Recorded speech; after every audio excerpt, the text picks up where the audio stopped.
Hello everybody, आज का जो हमारा टॉपिक है ये बहुत इंपॉर्टेंट टॉपिक है। हम डिस्कस करेंगे प्रोविजन फॉर टैक्स अकाउंट कैसे बनाया जाता है। प्रोविजन फॉर टैक्स अकाउंट बनाने की ज़रूरत हमें तब पड़ती है जब हम कैश फ्लो स्टेटमेंट कर रहे होते हैं फॉर क्लास 12 अकाउंटेंसी।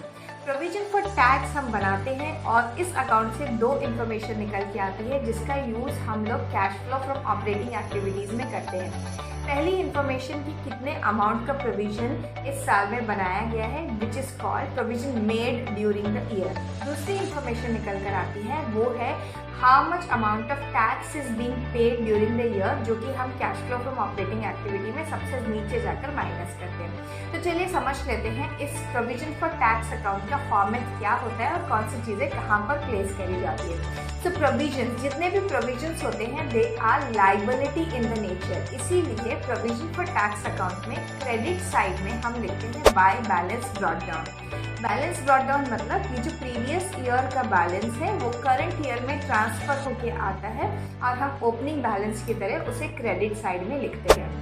वहाँ पर हम ओपनिंग बैलेंस लिखते हैं। तो फॉर एग्जांपल आपका ईयर चल रहा है 2022-23, तो आप पिछले साल का ओपनिंग बैलेंस मतलब पिछले साल का क्लोजिंग बैलेंस इस साल का ओपनिंग बैलेंस बन जाएगा। तो जो प्रीवियस ईयर का प्रोविजन फॉर टैक्स था ईयर 22 का, उसे आप लिख देंगे 21-22 को यहाँ लिख देंगे। एंड इस साल का क्लोजिंग बैलेंस आप डेबिट साइड में लिख देंगे टू बैलेंस कैरिड डाउन करके।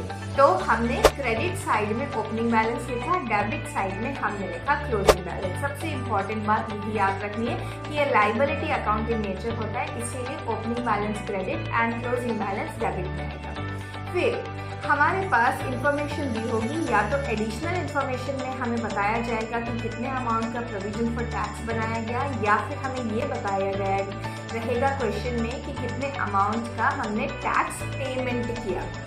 ओके, कई बार दोनों ही इंफॉर्मेशन नहीं रहती है, उसके बारे में भी हम डिस्कस करेंगे। तो अगर हमें ये बताया गया है कि कितने अमाउंट का प्रोविजन बनाया गया इन द करंट ईयर, तो जो प्रोविजन बनाया गया उसे हम क्रेडिट साइड में लिख देते हैं बाय प्रोविजन फॉर टैक्स या फिर by statement for profit and loss account. So normally statement of profit and loss account लिखते हैं, ब्रैकेट में लिख देते हैं provision made during the year. ये वो अमाउंट है जिसे हम नेट प्रॉफिट बिफोर टैक्स में जाकर ऐड करते हैं ऑपरेटिंग एक्टिविटीज़ में। नेट प्रॉफिट बिफोर टैक्स का कैलकुलेशन करते टाइम इस अमाउंट को ऐड करने का रीज़न ये है क्योंकि इतने अमाउंट से हमारा जो रियल प्रॉफिट था, जो कैश प्रॉफिट था, वो कम हो के बैलेंस शीट में दिखाई दे रहा है। एंड हम जब कैश फ्लो स्टेटमेंट बना रहे हैं तो हम क्या कर रहे हैं, हम उस रियल अमाउंट ऑफ प्रॉफिट पे पहुंचने की कोशिश कर रहे हैं जिसे कंपनी ने इस साल एक्चुअल में कमाया था। तो वो अमाउंट जो हमने ऑलरेडी माइनस कर दिया है, अब हम उसके क्या कर रहे हैं, रिवर्स ट्रीटमेंट कर रहे हैं और उसे ऐड कर रहे हैं। इसीलिए ये provision for tax made during the year हम ऐड बैक कर देते हैं।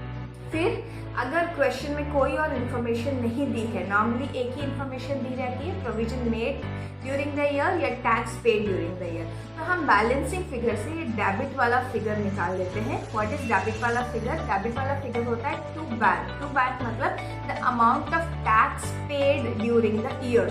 सो टैक्स पेड को ऑपरेटिंग एक्टिविटी में कहाँ ट्रीट किया जाता है? ऑपरेटिंग एक्टिविटी में सबसे नीचे आफ्टर वर्किंग कैपिटल चेंजेस के बाद सबसे नीचे माइनस कर दिया जाता है कि इतना टैक्स हमने पे किया और हम आते हैं कि कितना हमारे पास ऑपरेटिंग एक्टिविटी से कैश फ्लो जनरेट हुआ है या कैश यूज हुआ है। कई बार क्वेश्चन में ऐसा भी होता है कि आपको provision made during the year का फिगर ना दिया हो लेकिन टैक्स पेड की फिगर दी हो। अगर टैक्स पेड की फिगर दी हो मतलब टू बैंक जो आप डेबिट साइड में लिख रहे हैं वो फिगर दी है, तो इट मीन्स क्रेडिट साइड की जो फिगर है बाय प्रोविजन फॉर टैक्स या by statement of profit and loss, वो फिगर फिर बैलेंसिंग फिगर से आएगी। तो एक क्वेश्चन में एक ही इन्फॉर्मेशन दी होगी, ओपनिंग बैलेंस क्लोजिंग बैलेंसेस दिए रहेंगे एंड साथ में आपको एक और इन्फॉर्मेशन दी रहेगी एडिशनल इन्फॉर्मेशन में। वो इन्फॉर्मेशन होगी either tax paid during the year और provision made during the year, and दूसरी इन्फॉर्मेशन आपको बैलेंसिंग फिगर से लानी होगी। अब हम बात करेंगे कुछ स्पेशल केसेस की, तब आप ट्रीटमेंट कैसे करेंगे। स्पेशल केस नंबर 1, जहाँ पर आपको सिर्फ एक ही फिगर दिया रहता है प्रोविजन फॉर टैक्स, वो ओपनिंग बैलेंस है या क्लोजिंग बैलेंस है, इसके बारे में कोई स्पेसिफिकेशन क्वेश्चन आपको नहीं देता है। ऐसे में हमेशा अजम्पशन ये रखनी होती है ये वो अमाउंट है जिसके लिए प्रोविजन फॉर टैक्स बनाया गया एंड उसी अमाउंट को हम अज्यूम करते हैं same amount is being paid off as tax also. तो हम नेट प्रॉफिट बिफोर टैक्स निकालते टाइम इस अमाउंट को ऐड करेंगे और सेम अमाउंट को हम नीचे जाकर after working capital changes minus भी कर देंगे। इसमें बहुत सारे बच्चे गलती करते हैं, तो याद रखिए एक ही फिगर जब भी हो तो उसको प्लस भी करना है एंड माइनस भी करना है। दूसरी कॉमन प्रॉब्लम जो बच्चों को अक्सर आती है कि हमें क्वेश्चन में opening balance of provision for tax भी दिया है एंड क्लोजिंग बैलेंस भी दिया है, लेकिन क्वेश्चन ने कहीं पर भी ये नहीं बताया कि ओपनिंग एंड क्लोजिंग बैलेंस के अलावा टैक्स पेड कितना है या provision made during the year कितना है। अगेन यहाँ पे हमें अजम्पशन बेस्ड अप्रोच लेनी पड़ती है।